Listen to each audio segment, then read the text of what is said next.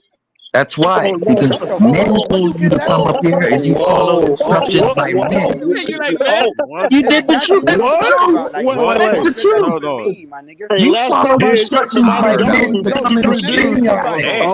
Let me hold on. No, You say like no. men. Let me get this right.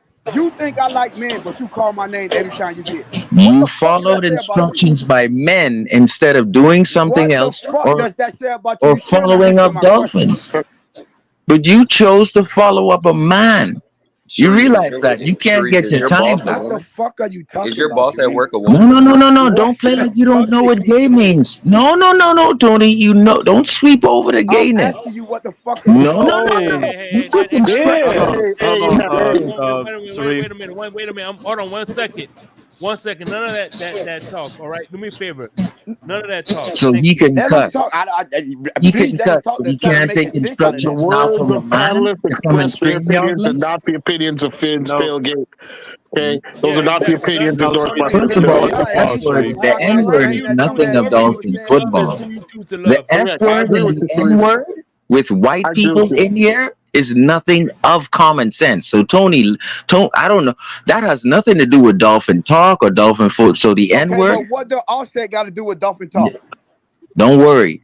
It's none of your damn business. No, don't say no word now. Dumbass motherfucker. You the one came up and got That's what that came out your dumb ass mouth. Offset. That's what you said. Now tell me what that got to do with the Dolphins. What do you have to say to Cardi B? That ain't got nothing to do with the Dolphins, dumbass. Yo, what? Hey, can somebody fill me in?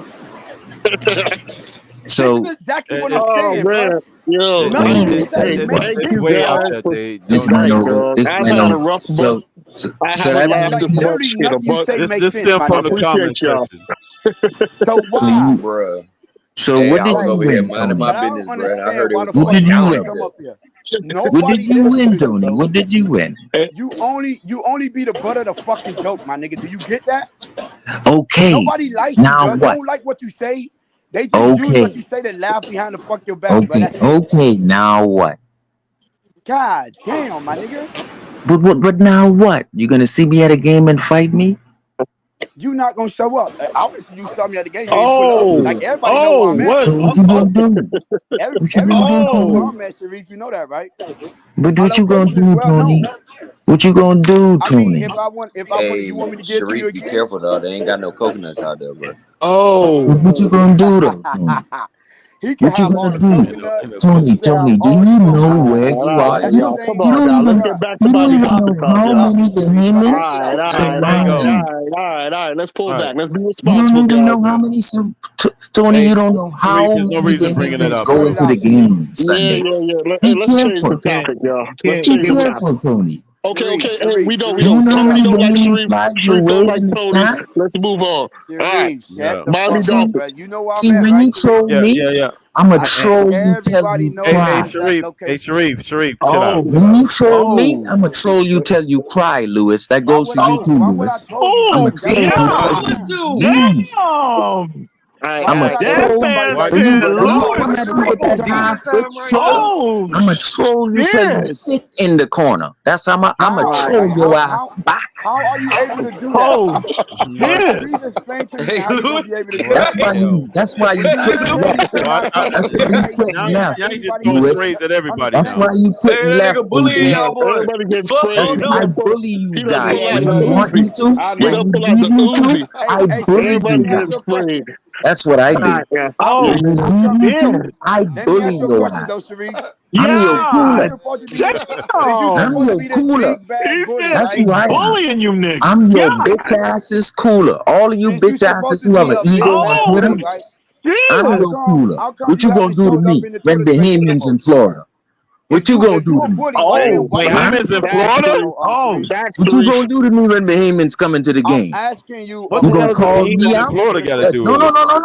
See, guys. See how far they go. They put their hands in their mouth. See how far they put their foot in their mouth, and then now they gotta go to a tailgate. Now they gotta go to a tailgate now. Now you gotta go to a tailgate Sunday. Hey, you gonna enjoy yourself, hey. Be careful, Tony. Be careful, Tony. You gonna enjoy yourself. You gonna enjoy yourself. Stop. Yeah. Come on, now. You gonna be looking around. You gonna be your head gonna be on a strip. See, you ain't know me. Stop, bro. Let's get back on the Dolphins, man. No, the dude came here and called me a mother effer, an N-word, this word, a mother effer, this effer, and now he has to go to a game. Are you Sharif, you gotta know the you gotta know the boundaries, Sharif. Hey, Sharif, are you listening to me now, Sharif? Can you hear me now, Sharif? That nigga sure. Oh shit. Do you want me to give you my location again since you talking that tailgate shit? Come on, Tony. It ain't all that, man. Come on, You now. gonna have to go to the tailgate. All right. Don't worry about me. Yeah. Oh, I'm asking. Continue to blast me, because you don't know who you talking to, man. Dade, Broward, Biscayne. Shut up, nigga. You from I was about to say what I do. Listen, the fuck right? Do you Hollandale, all over. Cowboy fans. What we gonna do about the Cowboys this weekend, y'all? What we gonna do about the Cowboys this You weekend? don't know. We gotta worry about all these cowboys and cowgirls in Miami-Dade County. You can't say sorry now, Let's talk about Tony. this. You can't say sorry now. Tony not apologizing. You can't say sorry now. It's a behavior. It's a behavior. Hey, we get It's a behavior. Hey, Sharif, man, y'all being selfish, dog. Sharif, y'all being selfish, bro. It's a behavior. This one-on-one from killing the show, You're gonna have to man. know better. You're gonna have to know better for next time. Hey, Sharif. Look, Sharif, guess what? Every time I'm Nah, man, you like to do this shit. Like you a bad boy. You a bad boy. Now you go to the tailgate and you enjoy yourself.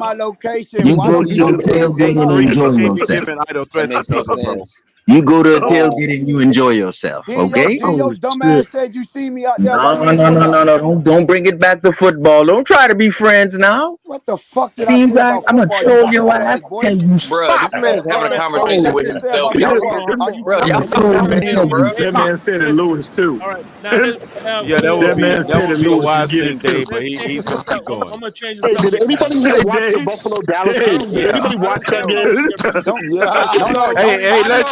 Let's Shake ask this question. Let's Shake ask. Hold on. Yeah. Listen, now tell his little throwing ass to pull up. Go ahead. Go ahead, Shake. Go ahead. No, I'm good. I'm just saying. Let's change the subject. How could you change the subject when you came up here to kill me? You came up here to attack me. No, he's not. I'm gonna put you back. I came up here to tell you to shut the fuck up. I ain't come up here to kill you, nigga. If you guys ain't gonna be talking about football, I'm gonna put you on the back. Yeah. You heard me? I'm gonna bring you back up. But if I do bring you back up, let's keep it football.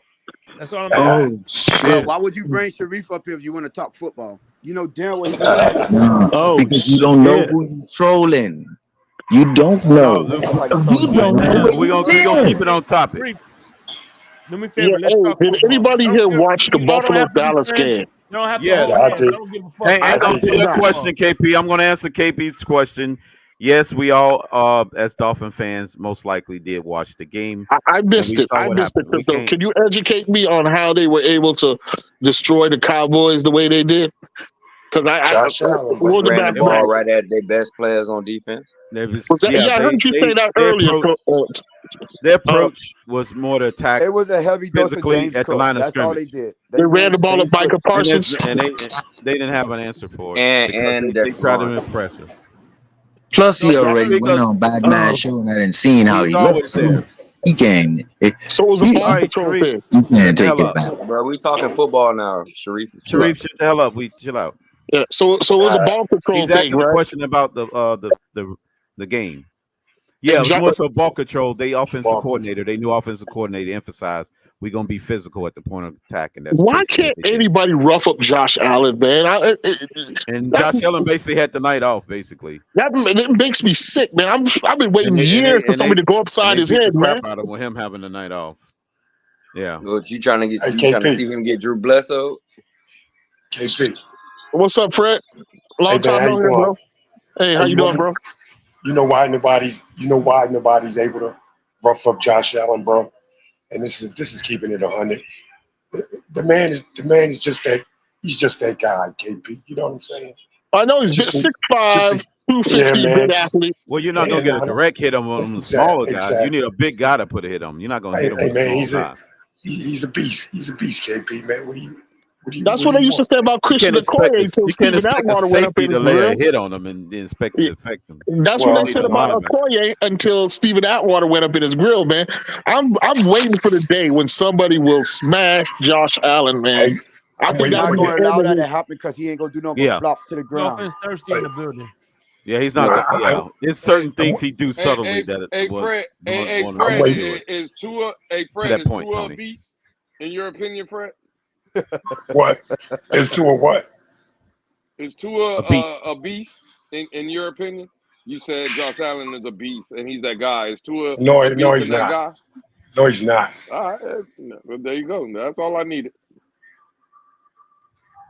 I mean, clearly, I want to see Josh Allen get put to KB, man, but it's what we're dealing with, man. I mean, the guy, he's just big, strong dude, fast. Yeah. You know what I mean? And hey, man, he can't be hit in the head. It's where we're at with him. All we got to do is run the fire zone blitz and it'll be over with. Yo, what? Yeah, what was that? What was that, Crypto? No. I'm saying they new offensive coordinator taking a different approach. No team has been as successful against Buffalo. We've been one of the more successful teams against Buffalo over the last season or two, right? And hopefully that success can continue. But like what Tony Romo said in the game yesterday, I think they're going to be a problem if they make it in the postseason, man. I mean, they'll be difficult to scheme against. Yeah, I just want to say this, KP. No disrespect to anyone here on the panel, but if you don't like when I break down the Dolphins' trenches and the defense and the offensive line and how we play in this and the way I do things, it doesn't mean nothing bad on you guys. F you if you hate the way I do things. And if you come at me, I'm coming at you until next week. Oh, shit. God damn. I thought... Sharif, I thought we had a ceasefire in place. There, you got to go and enjoy yourself at the tailgate, bro. Just remember, Bahamians are next door. I thought we had a ceasefire in place. So I'm gonna do what I do. You still I love my team. Leave your ass out of my business. Damn. It's none of your damn business how I do shit. Okay, all right. So anyway, what were we saying about Josh Allen? No, the Josh Allen approach to defense against them. As far as it all depends on the personnel you got on defense too. CB dropping them goddamn coconut emojis in the chat. I got another question about refereeing. Yo, what the fuck? As we get closer to the playoffs, right? I'm not let this nigga come in here and say that dumb shit, Tony, and think I want coming back up here. Sharif, y'all need to let it go, man. Hey, come on, man. Y'all grown man. Let it go. Come on, let it go. Listen. If y'all want to start a Twitter space and y'all want to duke it out there, please go for it. Shit, y'all just let this nigga come up here and run his fucking mouth. Listen. There ain't nobody stopping when he was talking that dumbass shit. That he does have a point there. Like Tony got a point there. You ain't right, bro. He has straight throw at the ass, bro. I can tell you one thing, and we ain't got to argue about no more. Sharif, listen, you drive straight down 27, make a left on 203rd Street, come to gate 6, straight down. We always in the same fucking place.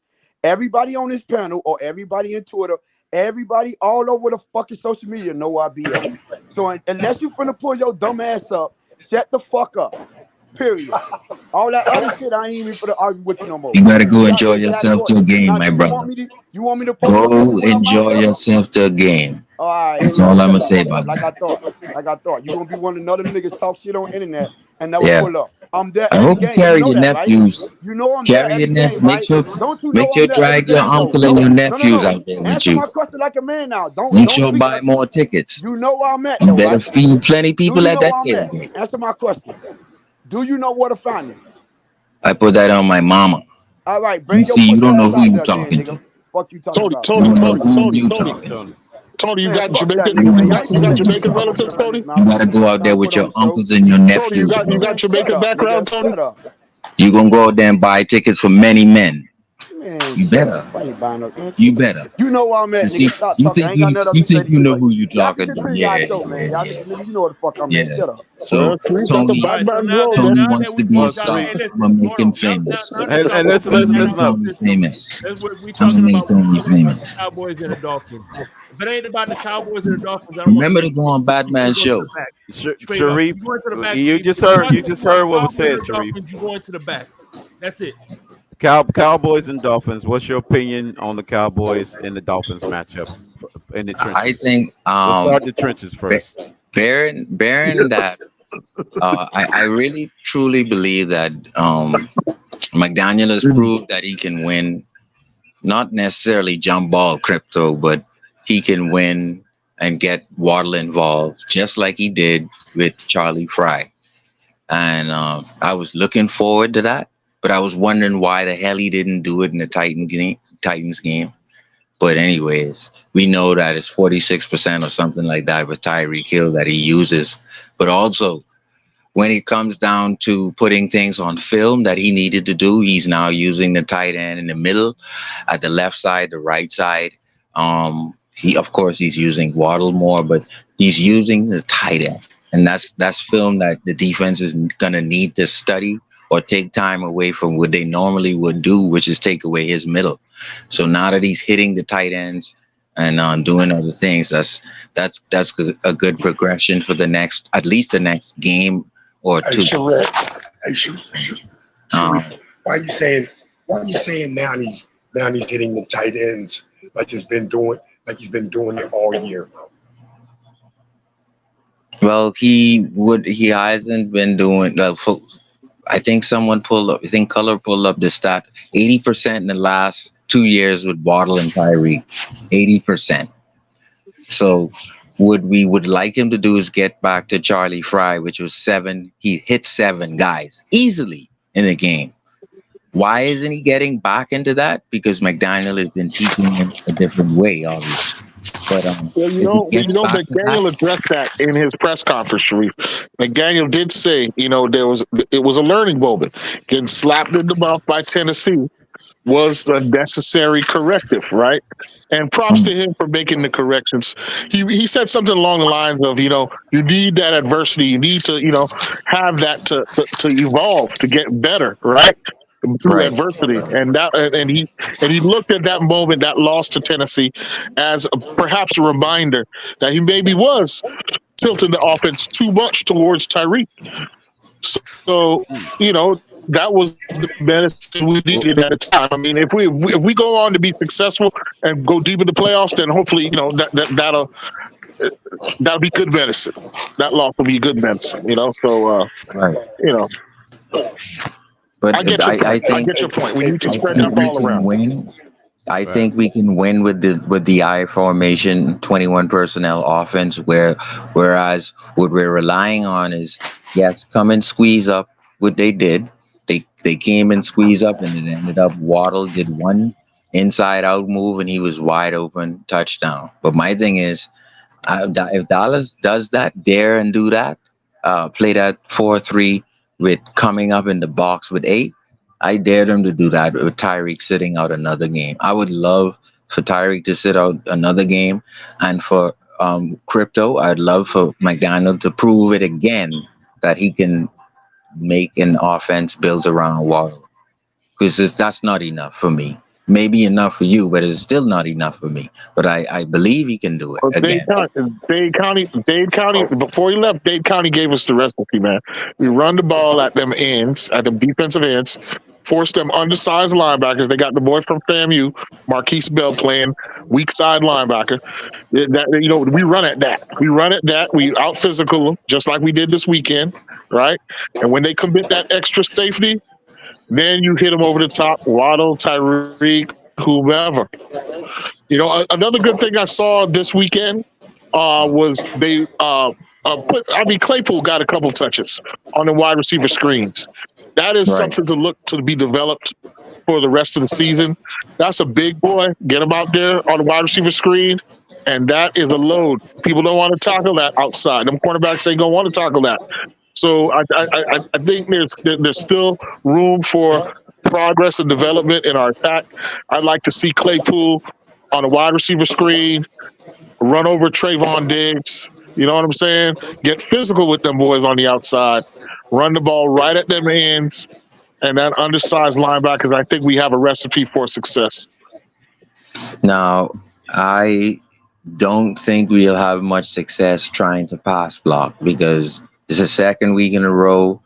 Cotton is terrible at pass blocking, even though Robert Jones is Robert Jones is very good at run blocking, but he's terrible at pass blocking.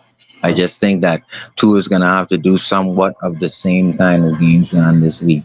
We're going to have to get away with our very best on offense.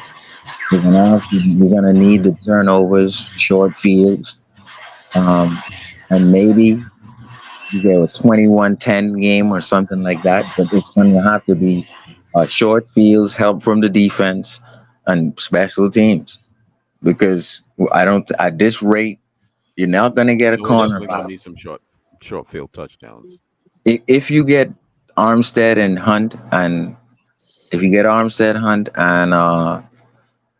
I forgot the kid's name, Austin Jackson back, that's your starters. That's the only starters you're ever going to get back. Austin Jackson, Armstead, and Hunt. So if you get Calf healed by Eichenberg, and then you get Robert Jones at right guard, I think you should be fine. I should be fine there, but I'm not expecting this line. This. That's why I said for 2 days now, it looks like Butch Barry is going to be the MVP. If we win 2 games at home in the playoffs, it's going to be Butch Barry's going to be the MVP. He's going to somehow cook something in his pot and somehow get these guys to block for 1 game with each game plan. They just need to block for 1 game and then go to the next game and block for 1 game. And I think he could get these guys to do it, because if you think they're going to get any better, no. Connor's not coming back. I would disagree with you intentionally keeping Tyreek out. Now it's not the time to experiment. We're out of bad teams. So with a terrible line, every remaining team is a good, reputable team on the schedule. Yeah, I was wondering what he was saying about that. Yeah, you can't afford the experiment now. You can afford the experiment against an incompetent offense like the Jets. I would rather have Tyreek for 2 home games in the playoffs, Crypto, than to nick something now, and I know I can beat Dallas. Don't do that to your team. What you're trying to say is you believe we can squeak by. No, we're 10 and freaking 4, Crypto. No shit. We were okay. What that's supposed to mean? We can rest time. We can win this game. No, you need all hands on deck against a real football team. If he gets nicked and we miss him in a playoff game, I'm not probably going to even watch it, because they're going to shut down Waddle. You just got to live. You got to live with it. Yeah. No, you just got to live with it. You got to put your best foot forward. Hey, Crypto. Don't go ahead, Fred. Go ahead. Yeah, I was about to say, don't get caught into that, man. You know what I'm saying? Don't let him lure you in like that, man. But, yeah, I know. That's kind of foolish to intentionally send. But I do have to ask you. Just because you don't respect your opponent. Don't get fooled into what Buffalo did to them versus what we did to us. You forget what Buffalo did to us. Exactly, man. I mean, don't fall into I need Tyreek for that game. Us dealing with Dallas is going to be the first team with a winning record at Buffalo clobbered. They should have beat the Eagles. If we being real. Well, when we play Dallas, Crypto, it's going to be a much different game than the Bills played them. And I don't think it'll go nowhere near the blowout for either team, for that matter. You know what I mean? But we clearly have our hands full this weekend with Dallas, and it's what it is, man. But to get this win should solidify. To get this win, man, to get this win should give us a tremendous amount of confidence, Crypto. You know. Yeah. I think so. Yeah, it starts this week. You know, you're forced to beat a good team now. You're out of teams with losing records on this remaining of the schedule. Exactly, you have to man. be a winning team going forward. There's no way around this is what's been said about us in January. It's time to put the, you know what I mean, tighten the chin strap up. No, EM. I don't know what the hell you're talking about. And EM be getting that shit started, right, Crypto? I know EM's just an instigator. but Tony, what was your comment on it? I was gonna go back to you on it. Well, I mean, obviously we not sitting no fucking Tony. Right? Yeah. I can't afford. We're out of the experiment. If you the look science at projects is over. Yeah, I don't know what these niggas talk about. Listen, you look at Dallas, bro. Buffalo did exactly what you need to do. The defense like that's fast flowing, speedy defense. You run directly at them. They like the pass rush. We already know that's what they want to do. They want to pass rush. So what you do? Make them boys tackle. Make them make tackles. Make them play the run. You get what I'm saying? They gonna play man to man. I hope y'all know that. They think they stubborn in that way. So Tyreek and Waddle because they think that Micah Parsons can get to him fast enough and disrupt the timing. And it can work if you can disrupt the timing. Yeah, what they don't understand it with the speed on the outside. You know what I'm saying? Still with those that sub 2 second release, our receivers are still 15, 20 yards downfield. So you know what I'm saying? If they think they're gonna play that type defense. Three safeties. And play that. If they play one-on-one outside, you see what Waddle just did to DJ Reed. He made him look bad. You get what I'm saying? So I'm not be honest with you. Before we even played him, I wasn't really real about their defense because I know it's fast flowing, and you could really make them pay. All you gotta do is get them out of position here and there, and you could take one to the house. So it's really not. I'm not. I was more worried about. Was crazy. It was kind of puzzled why the Jets committed defensive malpractice by putting their second best corner on him when he was the only guy that was the biggest threat. Well, the problem is they don't let Sauce Gardner travel like that too much like that, and I don't understand why. That's what I was saying. I'm like, Jesus. I mean, you gotta let him use his length at some point. You can't hide him. You gotta show. Well, look at the evolution of our pass game, right? Yeah. We made those cornerbacks come up, right, with those lateral passes, right? A lot of wide receiver screens, hitches, whatever. We forced them into to come up, right? We sucked them in, and then we threatened them with the run on the outside zones, and then we were able to just beat them over the top. And by that point, it was 17-zip. The game was won at that point. All we had to do was just kill the clock, and that's what we did. Outstanding defensive performance. The game was won when Zach Seiler got the fumble turnover, and he put it on the 1 yard line. Right, Let's be real. That led to our second score. An historically bad offense. Yeah, we physically broke the Jets. We physically broke the Jets. That was an impressive victory. That was a very impressive victory. That was technically the game when he scored because they didn't score a single point. The next any first points was a game-winning score. The next two teams have more than 3 injuries on their offensive line. Dallas, terrible, couldn't block anyone yesterday. They're missing a lot of guys. I'm not crying for them. The guys after that, Baltimore, Crypto, they're missing almost 4 guys. So everybody's hurt. I'm not crying for running back hurt. I think one of the running backs got dinged up last night. I'm talking about their O-line. Terrible. Dallas coming up, missing guys. Baltimore after that coming up, missing guys. I'm not crying for them. We're missing guys too. My point is, we have diamonds in the rough. Keon Smith, Robert Jones, he needs to work on his pass blocking, but they're good. They're not bad guys. So if you look to see who you found, it's not maybe it's not Nick Needham cornerback or Cato Crow cornerback. It's Keon Smith, and I'm telling you right now, Robert Jones is similar to Jamie Nails. If you remember, he pounds guys. That's a diamond in the rough. The only way you found them is by guys getting hurt. My point is, Baltimore ain't got no Robert Jones and no Keon Smith. Dallas ain't got none of that. We got it. We got Butch Barry. I've been looking at this tape too long, man. Look, we got talent on this line. You can gauge Baltimore, and they keep when those guys dropping like flies, they keep winning. Yeah, I'm talking about when we send Chubb and Silo, who's hungry for your parents. And when we send guys, when we send Christian Wilkins, nobody looks like they can stop us on just. Do you realize nobody's backing up our front four? We're blitzing 8% of the time, the least in the NFL, and we're hitting you the most. This is where I bore people like Lewis and others in the Twitter spaces. F y'all. I break shit down because I reprove things when I say it, it's true.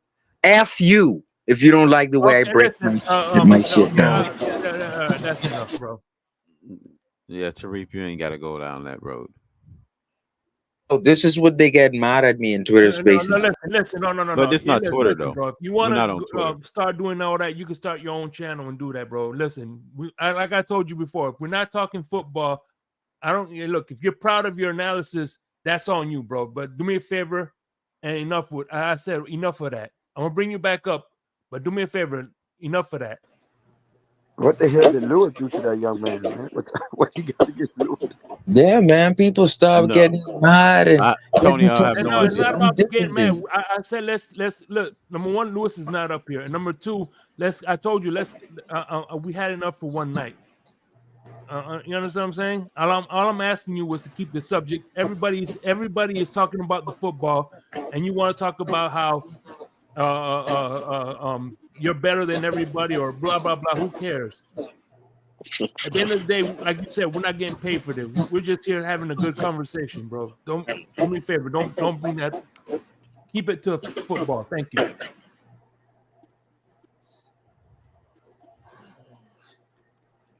And the one thing we can't do is under.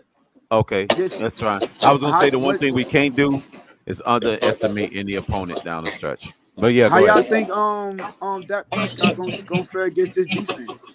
Do we got any worries there? Well, that's the thing, Tony. I think one of the most outstanding factors of our team going forward is that we really have all the answers, man. Yeah, I would say our front four has been overly impressive over the last 3 to 4 weeks, maybe even longer than that. I think we give any quarterback problems with the pressure we're able to create with just 4 guys.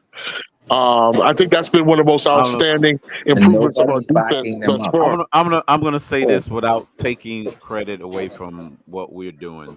I'm gonna say this in the most down the middle way because I warned Dolphin fans of this when they criticized the Jets last year on how they played well on defense against particular opponents. Now the chickens are coming home to roost when it comes to us. We have yet to face enough competent quarterbacks to gauge what this defense really is. So in that aspect, if we're going to be honest with ourselves, we have to do what we were doing to the Jets last year when we was complaining that their defense is only good because they played a bunch of backup quarterbacks, a bunch of bad offensive lines, and all this other stuff. So we're going to keep it consistent with the way we treated them last year.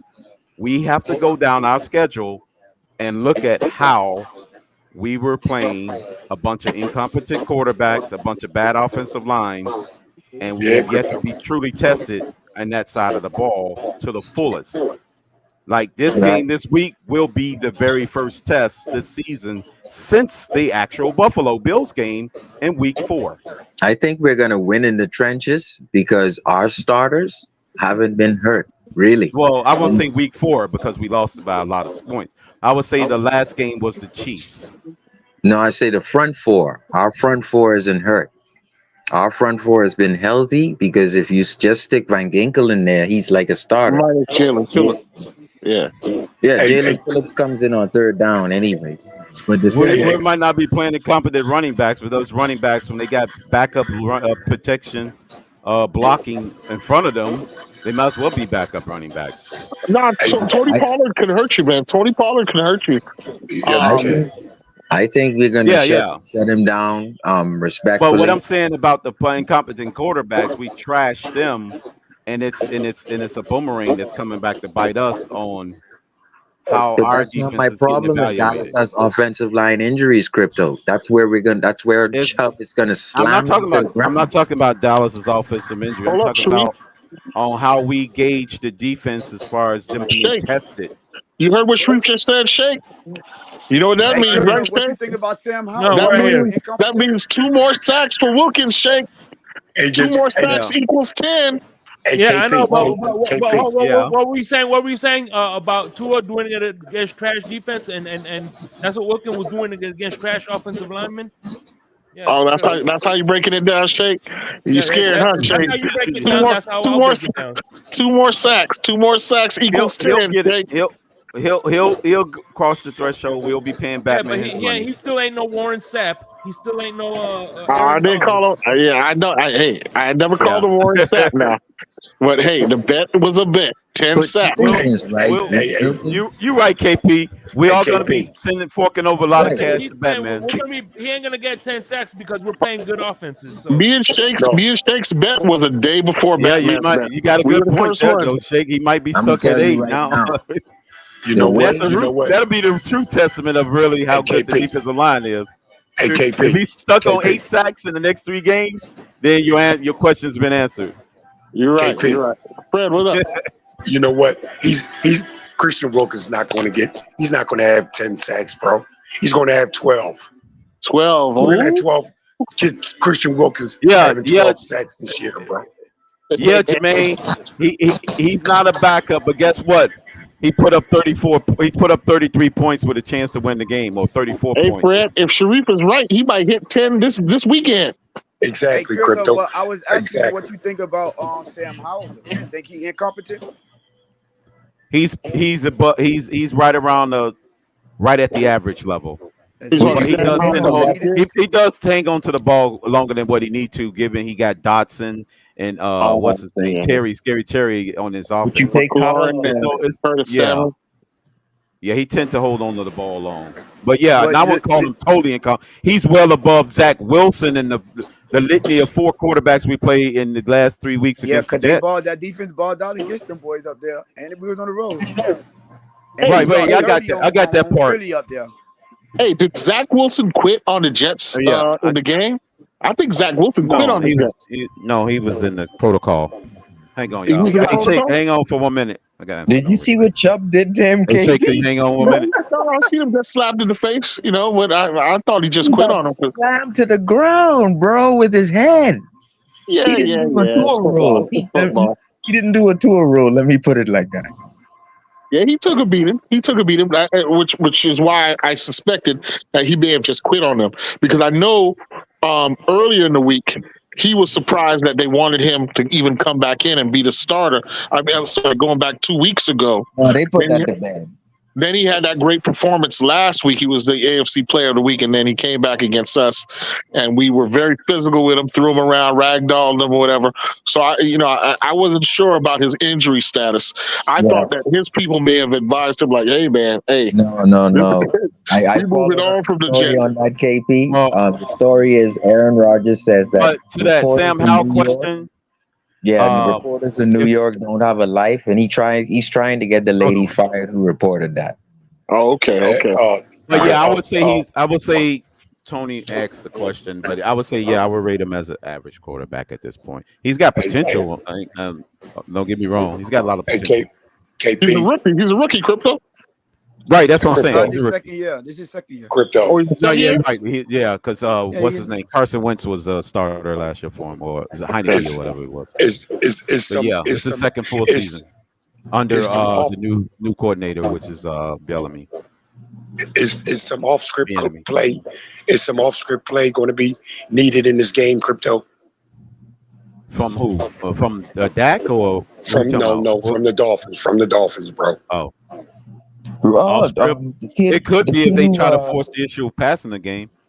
I think the approach may be more run than pass, maybe 55-45. But Fred, the kid who's fall into Dallas's hands when you try to throw it too much, because that lets Parsons tee off too much. I can't. I'm not looking for none of that. You know, when you get in a little bit of trouble, to spin around, do a fucking pirouette, and then slip and go down. I'm not looking for that shit, Crypto. I'm looking for that. Get out of there and make something fucking happen. But the kid, Micah Parsons is not there. Who ran his mouth with Tyreek? He's hurt, along with the offensive line. Not. No, he's not hurt. Did you follow? They said Micah Parsons will not play in that game. No, I didn't hear that. No. In the Dolphins game. He's not hurt. He's still out. No, he's not hurt. He's not hurt. It's Diggs that's hurt. No, you got to mix up with Diggs. Yeah, I listen. I think we use a similar game plan to what we just showed against the Jets, and if we can establish the threat of the run early on, I think that neutralizes their pass rush, and things get more comfortable for Tua as the game goes along. We got to be physical and determined with that run game early. You know, hopefully we have success with it. You know, but we got to show them that we're committed to it. I think Dade County explained that a little while ago, and I agree with him 100%. Well, I can say this. Our home crowd did a fantastic job, because there's a couple of plays where Zach Wilson couldn't hear his own self clapping to the offensive lineman, and they burned the timeout. They couldn't hear shit. I couldn't even hear him. That's good to see in Miami, because you know how our fans are. Man. We can usually go the other direction. You know what I'm saying? So, props to the fans. 3 more home games. Well, I think he got some mobility. I think Dak still got some mobility. He can go off script. He did it against the Eagles a couple weeks ago. But the Eagles secondary was bad. The way wasn't Silent really and Chubb is playing, the way Van Ginkel and Ogba is playing, like at least 20 times when they snapped the ball, it's like they just went through tissue and 4 guys was chasing Zach Wilson or whoever the backup was. But it's not going to be that easy with Dallas, what I'm saying, because Dallas has younger guys in their replacements. Their replacements ain't Robert Jones and Keon Smith and Lamb. Like, we're lucky to have these guys, dude. That's all I'm saying. You know. But you see they back up for any extended period of time, though. We won't know. Chubb, the way some of the fans disrespected Chubb in week 6 and up to week 6, the way he's playing now, Chubb is gonna have something to say about that Sunday. Like, he's become now the star. Well, I'll say this much. Actually, I know we don't watch a lot of other teams, but actually, Dak Prescott is still, even after yesterday's bad performance, still in his MVP conversation. Yes, they're still putting up a good season overall. Hey, I got a question about that. Crypto, I got a question about that. He's not winning that MVP. He lost that Crypto. MVP when he got blown up. Okay. No, I don't know. Unless he come back and with strong finish in the next 3 games. There's no quarterback or any player for that lost by 20 or more points this late in the season that won an MVP. Not an MVP. That's an interesting stat. No, I don't know about that. Did you get a chance to see? My bad. Go ahead. No, I'm sorry. Y'all go ahead. But if you come back and win by 20 points in the next 3 games, then it erases that. That's what I'm saying. That's all I'm saying. You can erase it. Trust me, it ain't gonna happen. That's too ugly of a loss. Yeah, but it's too ugly of a loss, but not all due to him. I mean, it's other contributing factors though too. They're gonna factor that in. But how about? We like to give context when our quarterback has things go around him badly, like offensive line play. Was it the best lineman tackle went down? I mean, both of them. I'm just saying, but it contributes. I'm saying, yeah, you could say both, but they won't just say it's all on the quarterback and just ding them and say, oh, there's no chance for you to recover in the next 3 games. I'm just saying, based on the history, it just. I mean, that's how it is. But yeah, that's because probably those quarterbacks did go in the tank officially after those 3. Once they had that bad game, they probably really did follow it up with another bad game after that. They didn't follow it up with 3 outstanding games. How you about to feel about the big drop off when they play away? Yeah. Offensively. that's gonna be another. It's like double. That goes against his MVP nod for sure. Well, it goes. That's what I'm saying. He has an opportunity to make up for it. Is all I'm saying. Yeah. If he makes up for it, that would be. Begs the question, though, Crypto. I'm not saying he will. I'm just saying the opportunity is there because of what you just stated. If he do something that he hasn't been doing all season and he recovers by playing good on the road and play good on the road as he do at home, then that's a recovery. Yeah, that's the opportunity for sure. The only thing that I would say may help him out is they do have also Brock Purdy has to start having bad games every now and then too. And about Purdy, like he's in the league for that. I'm sorry to tell you. Right, that's what I'm saying. We will also need Lamar Jackson and Purdy to have bad games. Really, what do you Purdy think about really got to start Cam having Newton? bad games for anybody. What do you think about Cam Newton's critique? He put all three of them in the same category. Do you think that argument holds water? Oh yeah, because he was talking about game management and Purdy. Yeah, exactly. Right, right. But the way he was explaining, he didn't say it was bad too. Well, right. You got to remember, he also was saying when Cam was saying, he was like, I'm not saying it's a bad thing. He's just saying he's separating the two. That's all. But he put all three of them in the same category: Brock, Tua, and Dak. And Dak. He actually said Dak is a game manager as well. But I think that's debatable. Is Dak a game manager only? I see him could be outside of a game manager at times, but not. He talking about for the totality of his career. I think that's what Cam was talking about. He was being, that's interesting.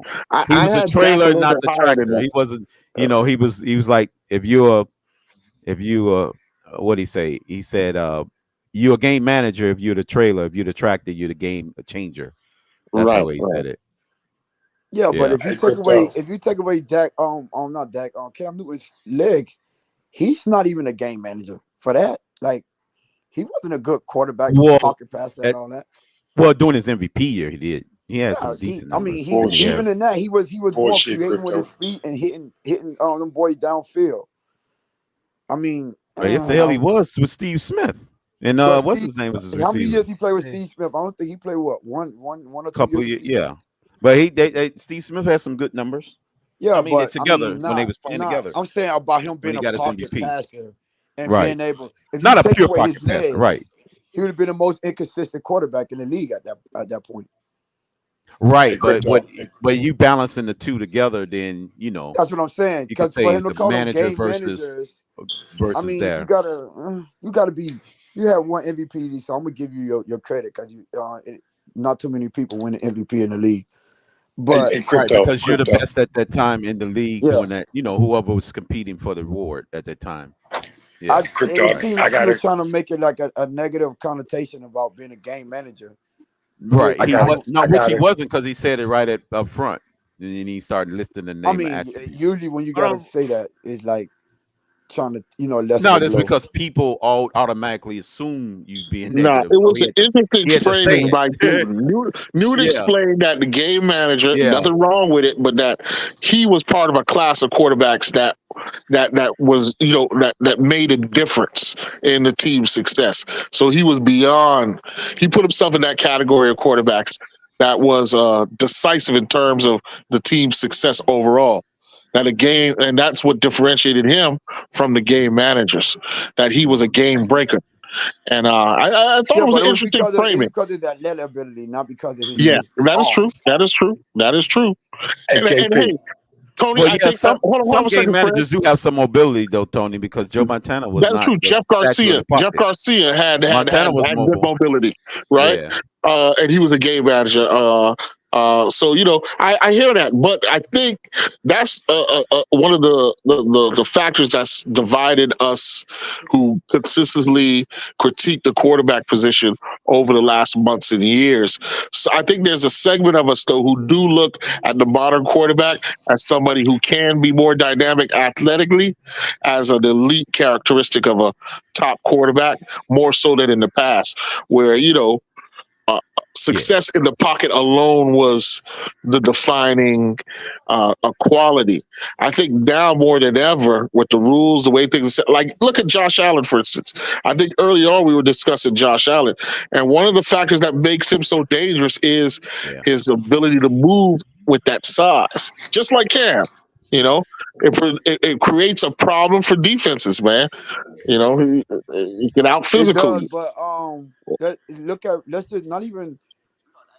just go to recent history. I mean, the quarterbacks that win the Super Bowl are the one that can get it done in a pocket.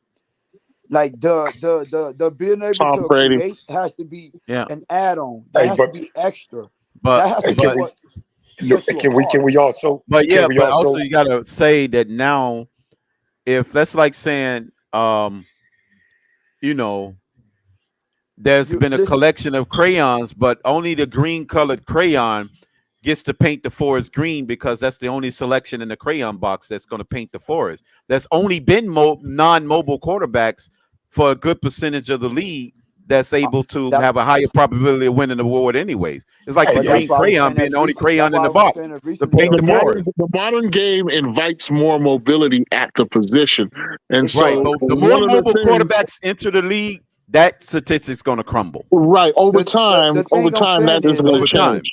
We see what happened. I mean, we've seen enough of the mobile quarterbacks to understand what's going to eventually happen to them a couple years down the line.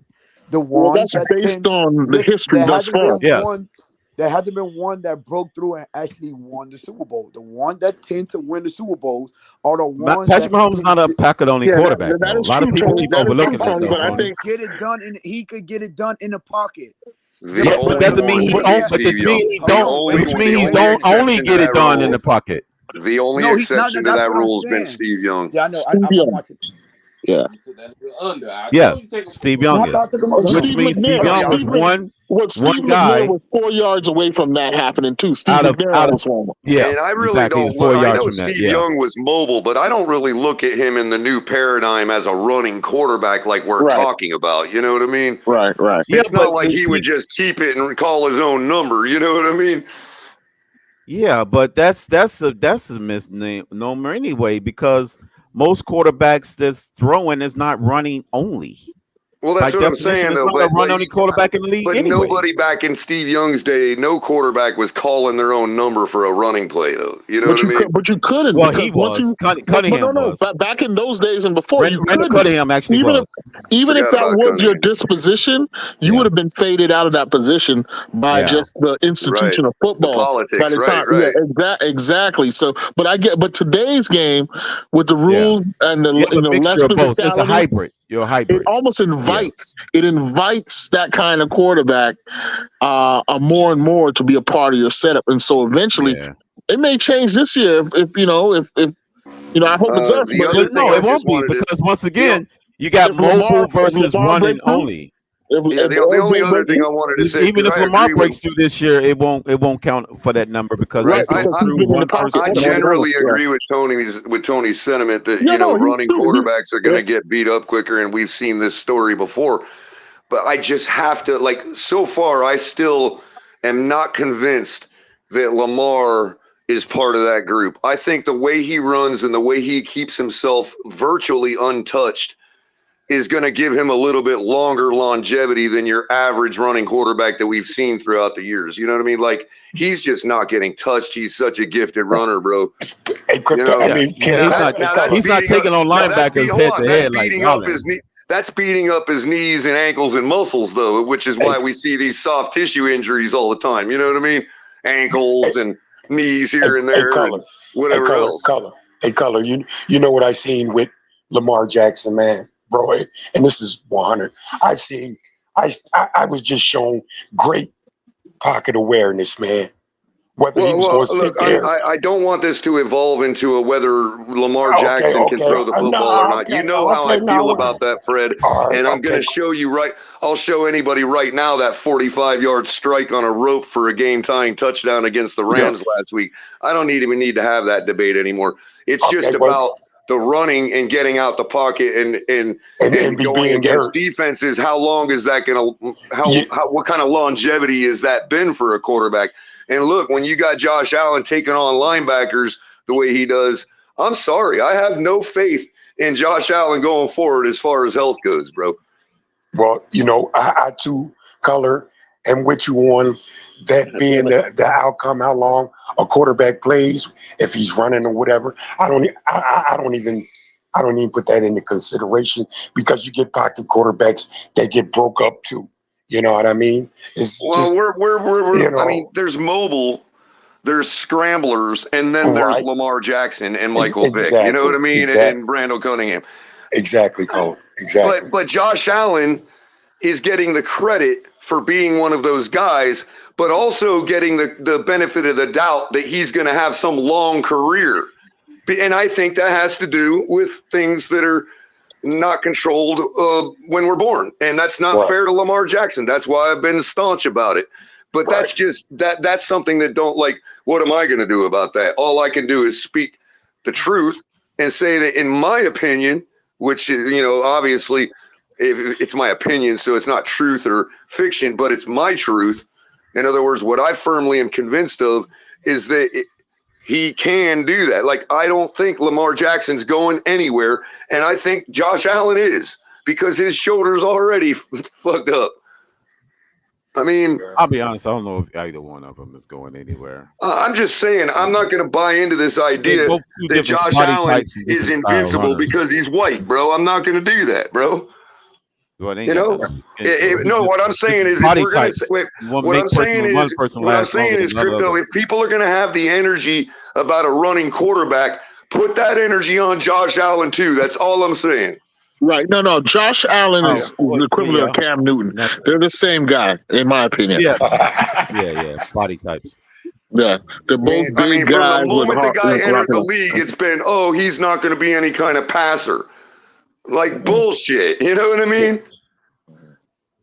Right. Well, he's proven that this year that he's going to pass when he wants to.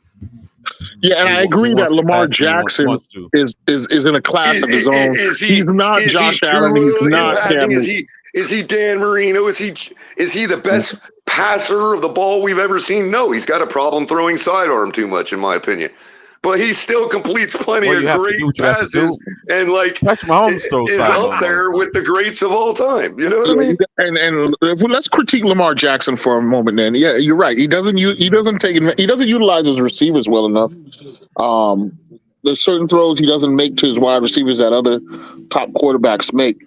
But like you were saying earlier, I think it was you, Crypto. His pocket presence is superlative as well. It's just he's doing it with a high level of athleticism that most pocket guys don't use. No, it was you, Color.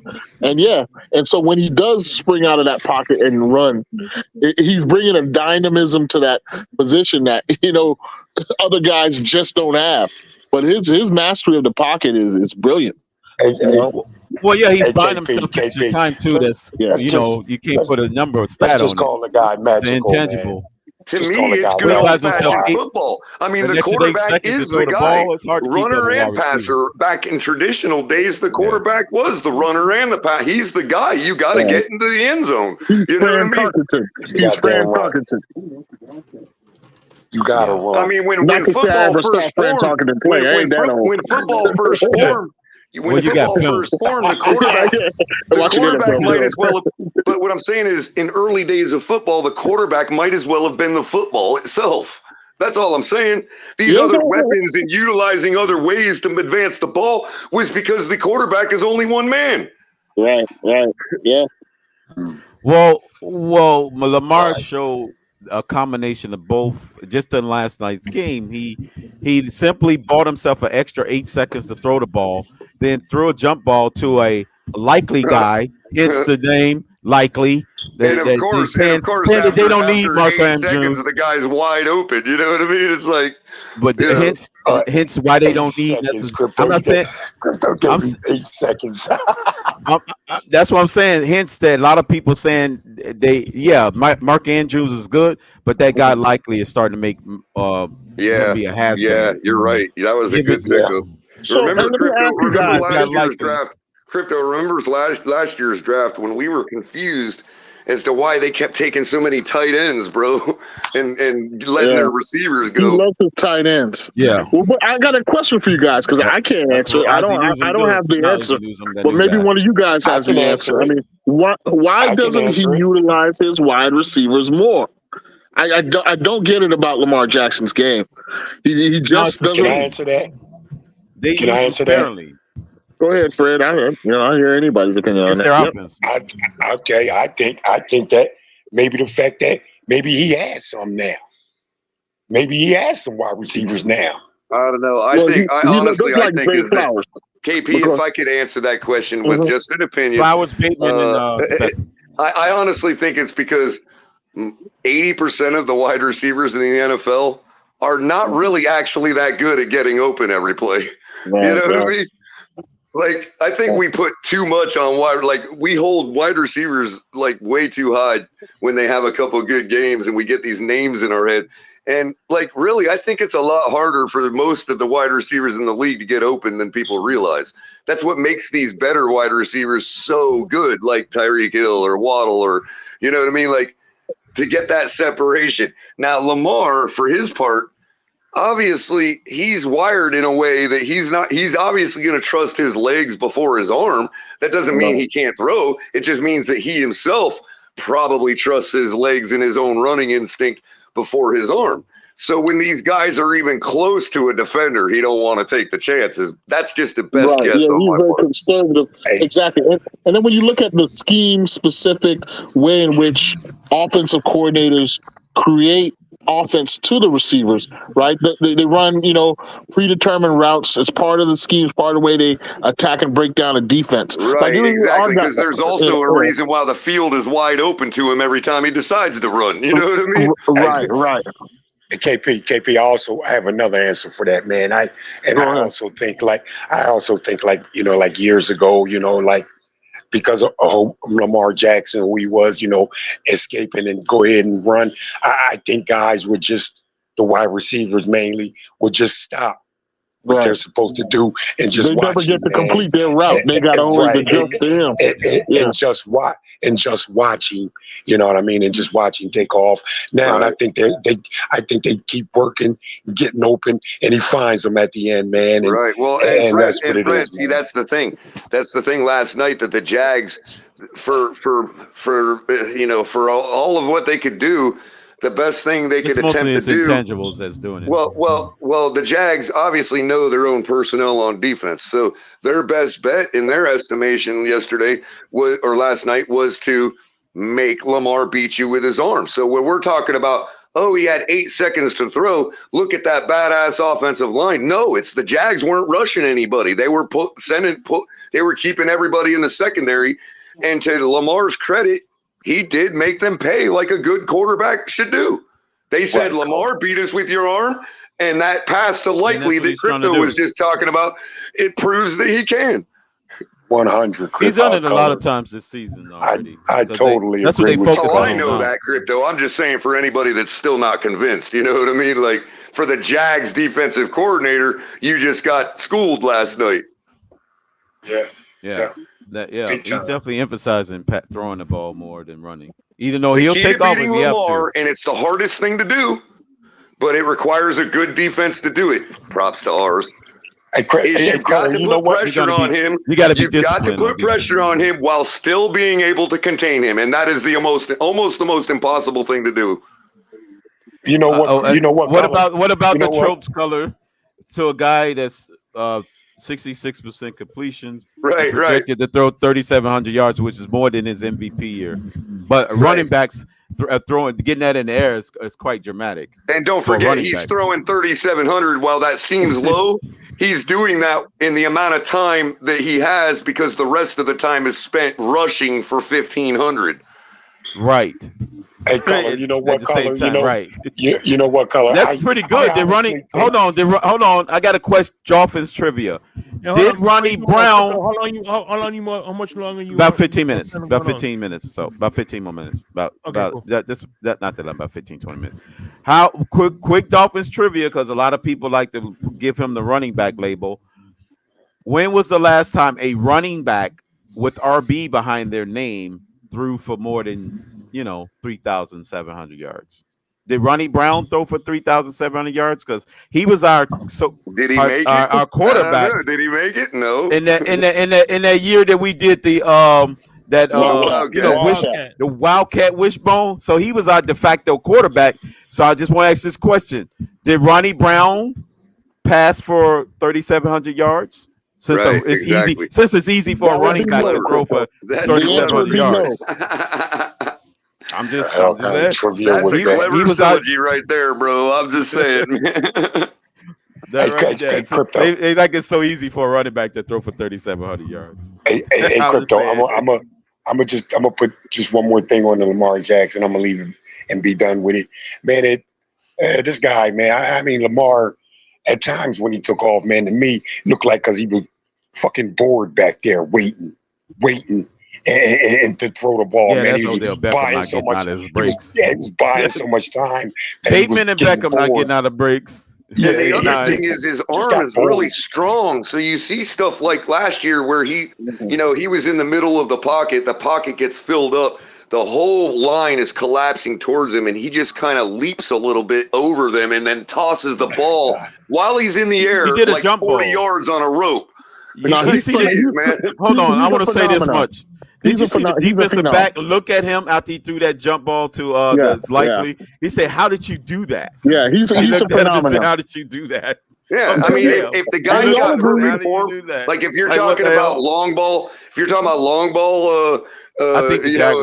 competition. If he's got perfect form and can launch one, I honestly believe he could throw that thing outside of the stadium, bro. Like I'm exaggerating. One last question: Is Lamar better than Josh Allen? Yes, I firmly believe so, bro. I am fully convinced. Yeah, I'm now. After last night's game, if you ain't convinced, then yeah, he definitely is. If you ain't convinced. Okay. Yeah. Is he we're better? Gonna leave that alone. Is he better? Is he better than I would say this, Kahari. I would say this. He's a football player. If you gave me one play from the 30-yard line to get a touchdown between Josh Allen and Lamar, I'm taking Lamar all day long. Is he better than Cam Newton in his prime? Absolutely. Yes. Now, yes, he surpassed him. Is he better than Michael Vick in his prime? Not faster, but better. Michael Vick had a little bit more control of his throw of his football on. I would say Michael Vick is still faster. I'd say he threw. I think Mike Vick is faster. I'd say he was more accurate than. Put it this Michael way, Vick. for me, KP, there's only one better running back ever to play the game, or as far as running ability. And that's Barry Sanders. Like I put Lamar right behind Barry Sanders in his running ability. Right. I hear you. I understand what you're saying. Come on, man.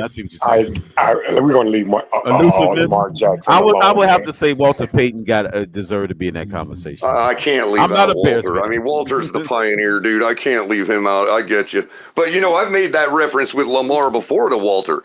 Like, if you look at some of Walter's old highlights, he just, swims between five guys and they don't touch him. You're like, how did he do that?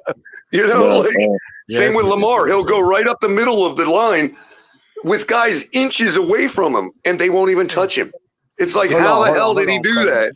Go ahead, Tony. Did you say Lamar was? Go ahead, Tony. You just say he's the second best running back in the history of the NFL. That's what I'm hearing. Yeah, he's saying it's style. Because I'm bringing back Walter Payton. It's the third. Come on, bro. Come on, don't do that. Come on, man.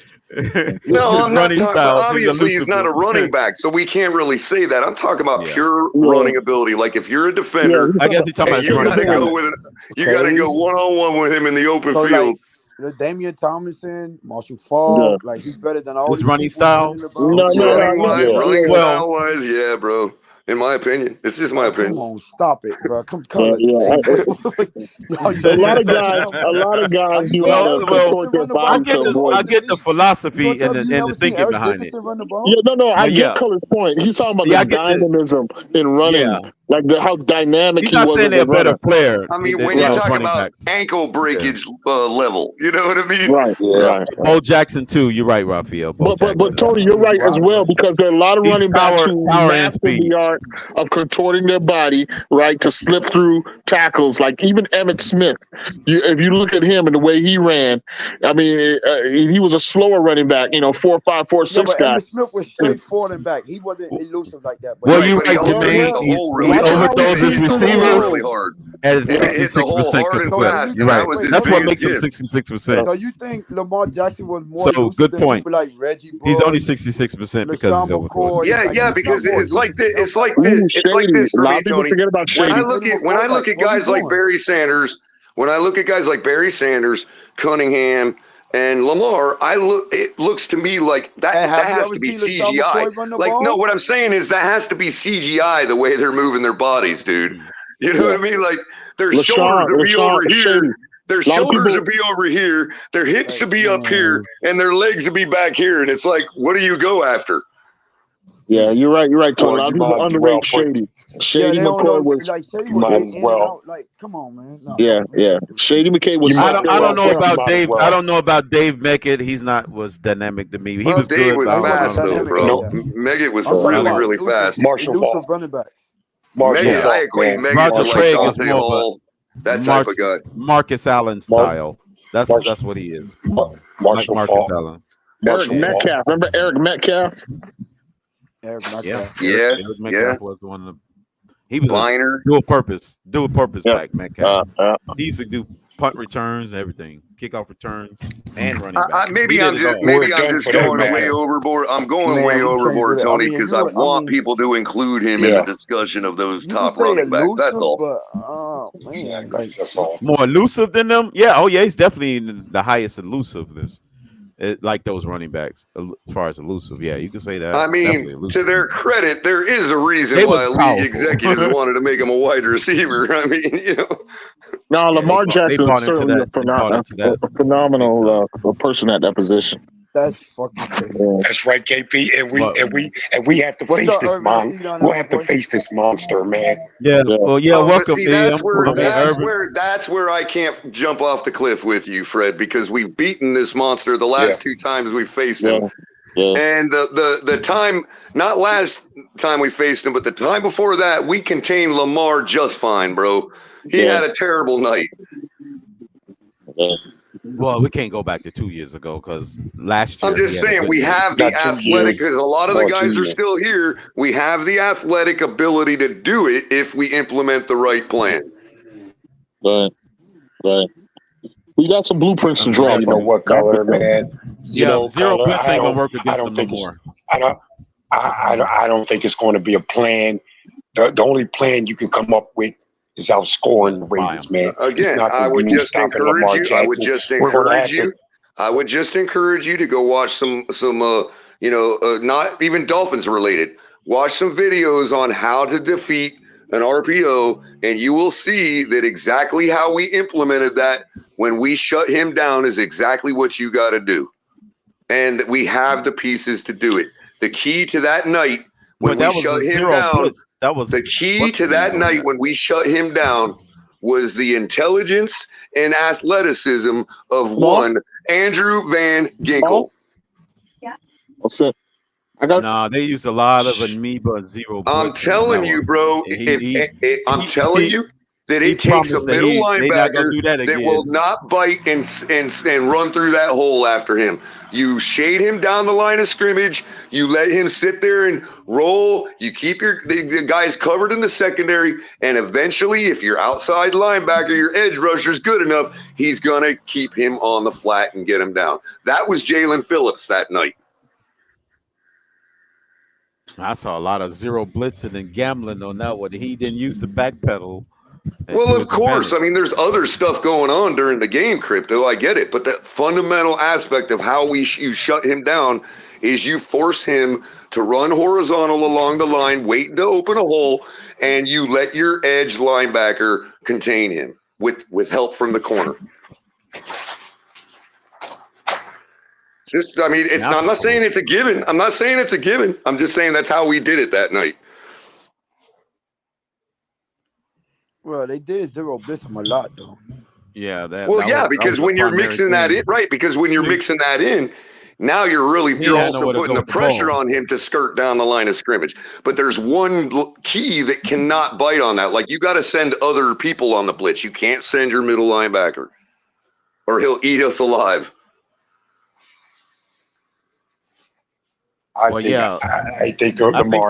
we had the benefit of them not having no true wide receivers. And a good, if YouTube wasn't such assholes, I would just, because it's only my opinion and it's only stuff I've watched, but I can't expect you guys to be in my head right now, and it wouldn't be fair for me to.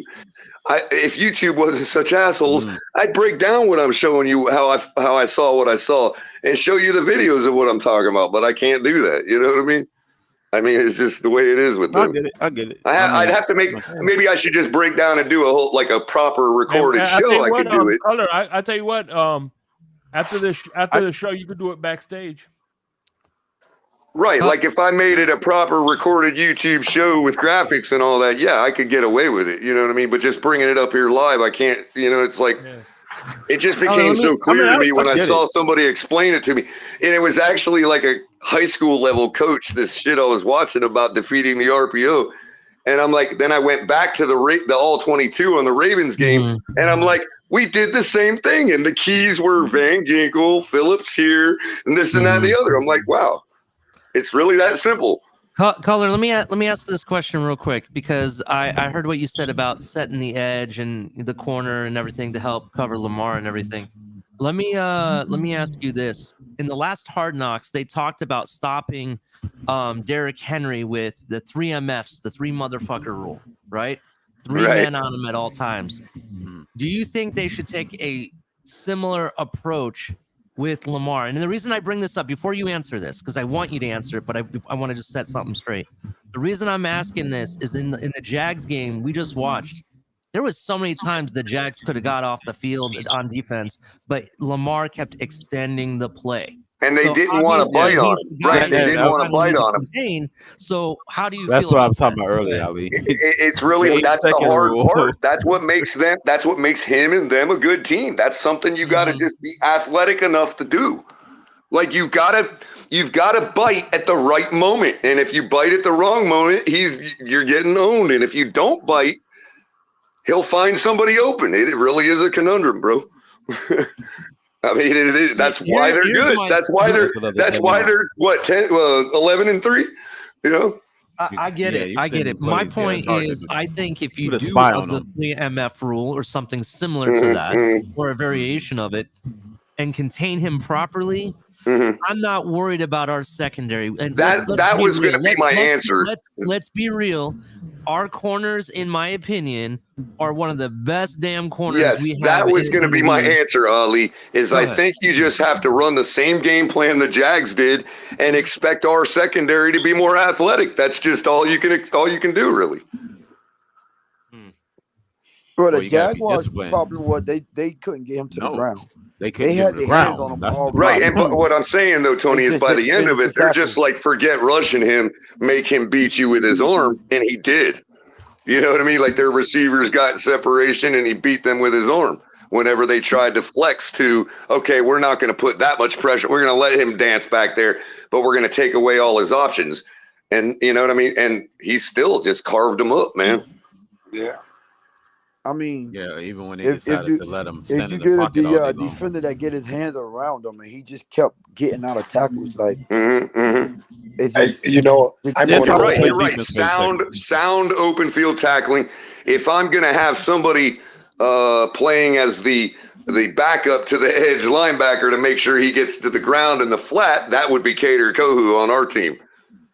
I'm going to go old. I'm going to go old school, and I'm just going to say, excuse me, that Tua hopefully can manage the game well, keep Lamar Jackson on the sideline, and that's going to be my game plan, man.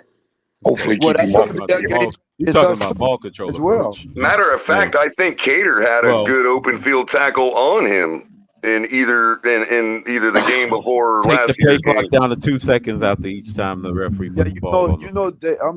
They average like 163 yards per game rushing. Yeah, they got a three-headed monster. A lot of people think just Lamar. They got a two-headed monster because the guy got injured. Williams, I think I saw the graphic last night. Was Lamar has had 31 straight games, including the postseason, with over 100 yards rushing. Yeah. That would include. Wouldn't that include the game? Oh no, not quite. Not quite. He had over 100 against us, and we beat them. What about the second to last time we played them when we contained him? Did he get his 100 that night? I think that might be the last time he didn't get 100 yards rushing. Yeah, he got it. I mean, he must. That might be the last game he didn't get it. Now that I'm thinking about it, we'd have to count the games. You know, what would we play them last year? Like week 7 or something, or yeah, it was a Thursday night game. Well, the year before last, it was later. So count the number of weeks, including postseason. It probably is the last time he didn't get 100 yards. Was it 100 or 50? No, they it said was 100. The graphic said 100. Last year, I thought I seen him. Yeah, I seen him go. I seen him go on a 79-yard run against us last year. Well, but we still won that game, bro. I mean, we still did. We still found a way to win that one, Fred. Yeah, you're right, Color. We found a way, man. You're right. Well, that's where we're at right now. These last 3 games and going into the playoffs, every one of these games are going to be about finding a way to win, bro. Exactly. Well, no one said he's perfect while running 100 yards because obviously they're not undefeated, so they had to have lost some games to other teams while rushing 100 yards. So he's not undefeated. Well, that logically makes sense, Crypto, absolutely. But the case in point would be our game last year against them. Because I'm pretty sure he had well over 100 against us. If I'm Fangio, I'm not going to sleep the night before, man. Hell, they lost to Jacksonville last year. I'm not going to sleep the night before from Fangio, man. It's crazy. Even though we know Baltimore has a history of blowing 10-point leads, they did it like 7 times out of all of their losses. They've had the most games this year with double-digit leads going into the fourth quarter. Right, that's true. They've struggled to all of their losses came to blown fourth quarter leads. Think about that. They could be undefeated. Right. They don't blow fourth quarter leads. And look, I'm not saying we should puff our chests out or anything. I'm just saying, as a fan base, we are the last fan base that should have like every other fan base should worry more facing Lamar than us. That's all I'm saying. I'm not saying we shouldn't worry or we shouldn't be concerned just like Fangio. I'm just saying out of all the teams that, I mean, really, everybody else is like gotta be concerned with Tyreek, and we're like, no, Waddle. we beat him.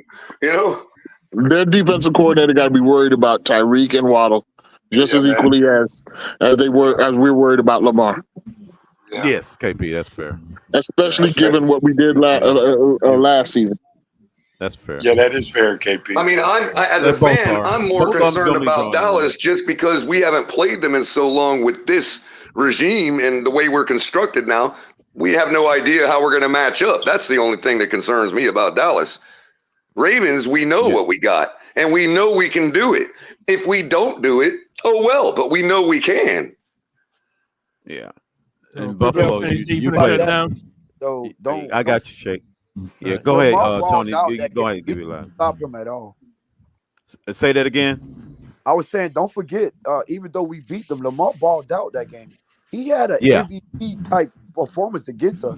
It's just two lost over 100 rating.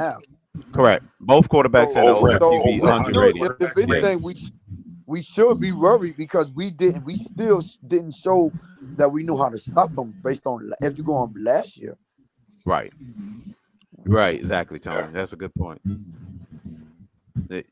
Both teams are playing new versions of each other in a way. Yeah, and they also, Tony, he had to that point. He had a perfect passer rating at halftime in that game. Yeah. He had played pretty good. Yeah, I think the one pass to Mark Andrews that he overshot. That was Smiley or whatever his name is. Remember? Oh, that was Smiley that time. That you know, pass I'm talking about, right? Put the game away. I thought it was Bateman, but either way, it wasn't Andrews. He dropped the ball. That would have put the game away. And I looked at Stephen D. I said, "Oh shit, we got a shot." As soon as he dropped, I was like, I knew that would have been it because Justin Tucker would have just kicked the field goal and that would have been the game. Yes, that would have been it. And I was like, damn, Stephen D, can you believe it? We still got a shot. I remember that. I was like, damn. Yeah, so that was likely. I didn't know that was like, I thought that was Andrews. Okay. No, Andrews was injured, so that's why he was in the game. Oh, okay. That was likely. Hey, but guys, I'm about to get on out of here. Let me just say, Crypto, Shake, KP. Let me just thank y'all, man. I've been out of it for like the last month. And man, I had a lot of fun tonight, man. Had a lot of laughs, man. Tony, I didn't mean no disrespect to you, bro. Yeah.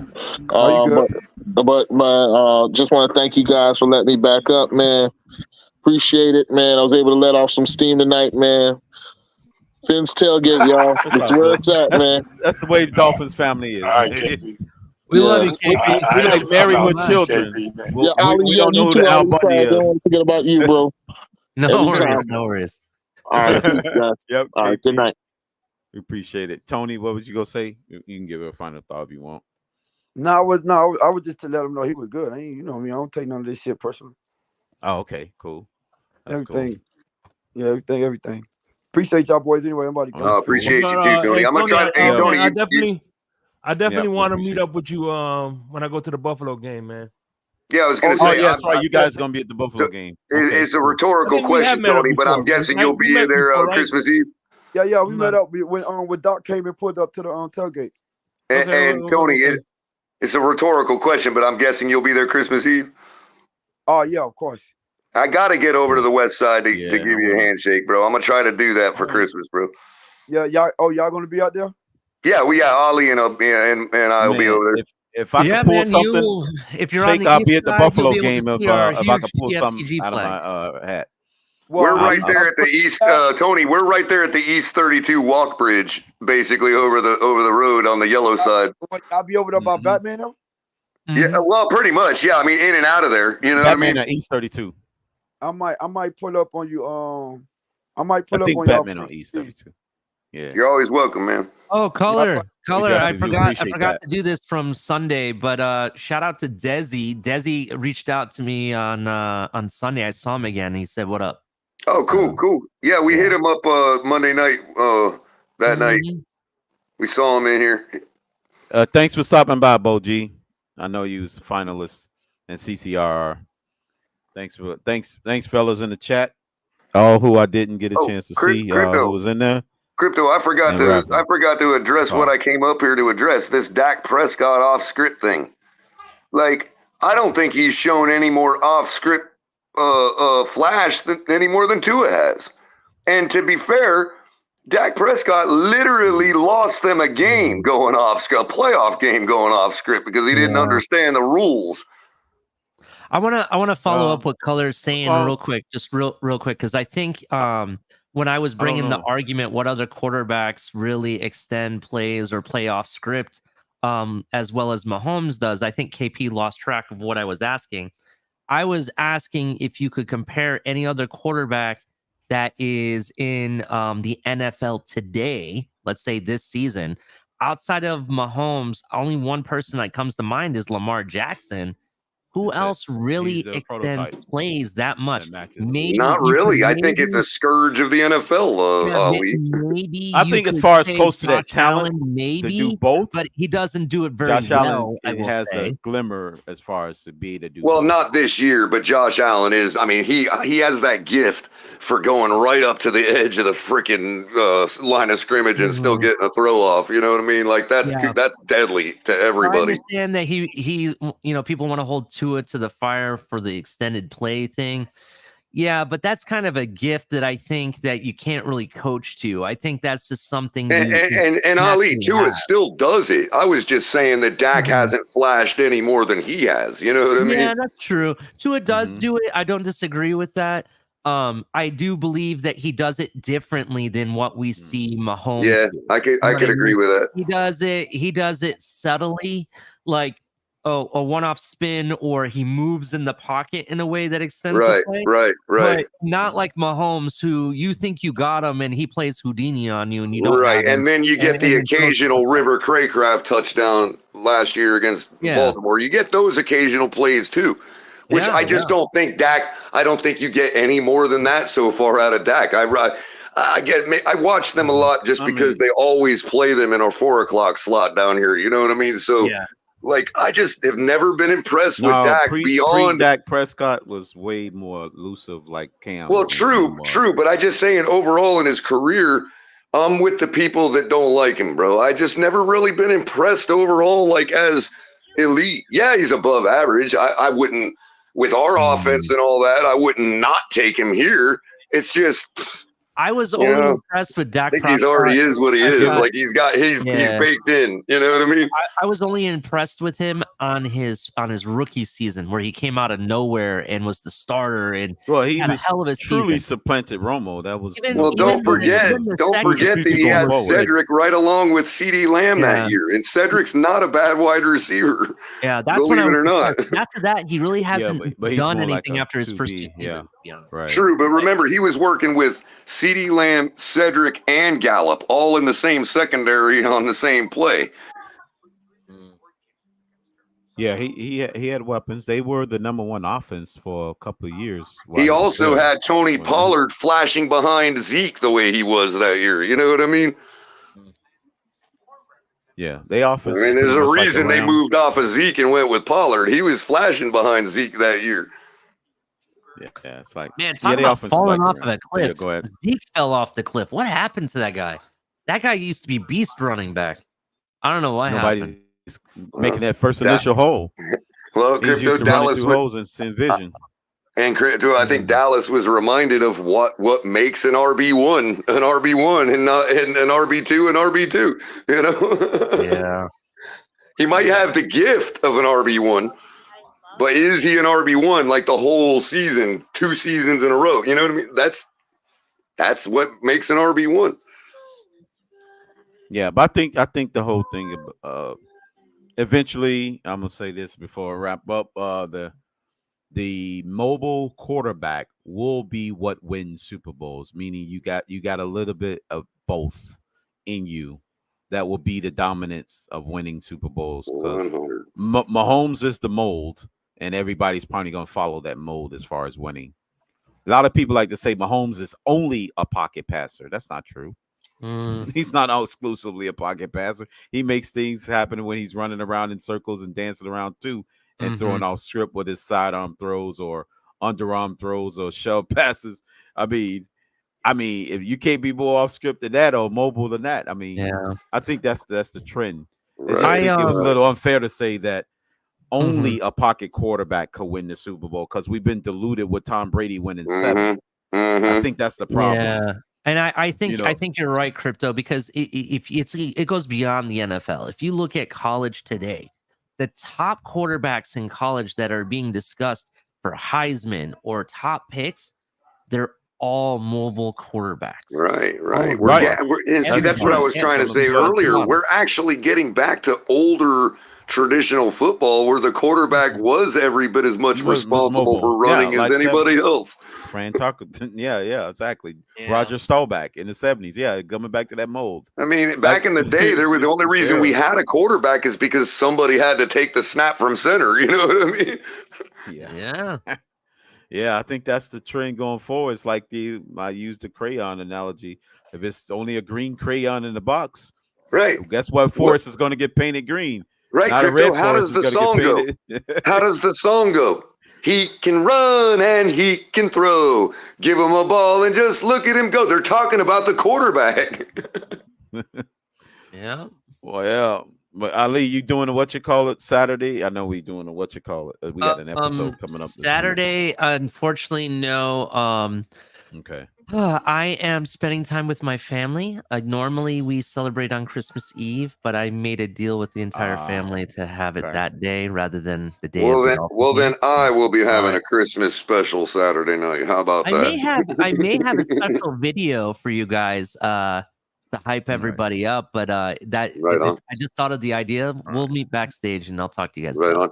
I think I also am going to do something for after the game Sunday. Even if no matter what, win, lose, or draw, because that's usually when I celebrate the holiday, right around midnight that night. So, yeah, when I get back from the game with Ali, barring energy allowing, I'll probably fire something up then too. But yeah, tomorrow night or Saturday night, man, we got to do some kind of Christmas tailgate.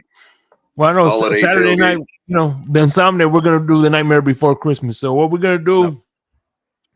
What we're gonna do is this week, it's gonna be me and Crypto. We're gonna talk. We're gonna do the Saturday. We're gonna do Friday. We're gonna do Saturday's picks, Thursday picks, Saturday picks, right? And then we're going to talk about the NFC versus the AFC.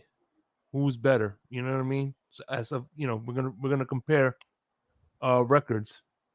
And then deep dive into interconference matchups is what we're going to do. Yeah. And I ain't one of those people. I ain't one of those people afraid to say Merry Christmas, but the tailgate will be all inclusive. So it'll be more like a holiday tailgate. But Jacko, we will be doing a holiday special, so everybody is invited. No matter what. And Shekel, make no mistake, I'm an atheist, so that by definition makes me a pagan. But yeah, I call it Christmas just colloquially. But yeah, holiday special. I'm just not into like to me as an atheist, when somebody says Merry Christmas to me, I'm like, thank you for the greeting. How you have a nice day too. Yeah, Hanukkah. All right. And then Saturday night we're gonna do the rest of the pick, and then we're gonna do the holidays game special. Yeah. But go ahead. Cool. Go ahead, Chris. But yeah, that's about it, fellas. I appreciate you guys coming and joining us on the Monday talk and discussion. The title says I've been waiting for this moment all my life. I would say more so just waiting for this moment, because we've been through this era before where we needed to win one game out of the remaining 3 and we crumbled. And our final game was against the Jets that one year, and we missed the playoffs. I know exactly what year you're talking about, Crypto. So this is the one. Quickly, the Crypto, that's the year. There. Quickly, Crypto, that's the year that convinced me that Ryan Tannehill's wife would not let him be away for the holidays. Yeah, she not let him get that extra game in. But yep. And with that being said, we appreciate it. Thanks a lot for everybody coming in, and everybody in the chat. Fins up, and the season starts on Sunday. My motto: 15 weeks is over. Fins up, everybody. The season starts on Saturday or Sunday. There you go. My bad. Peace. Sunday. Peace out, everybody.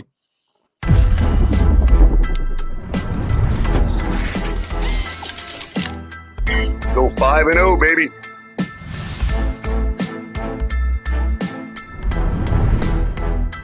Green motherfucker rule. Yep.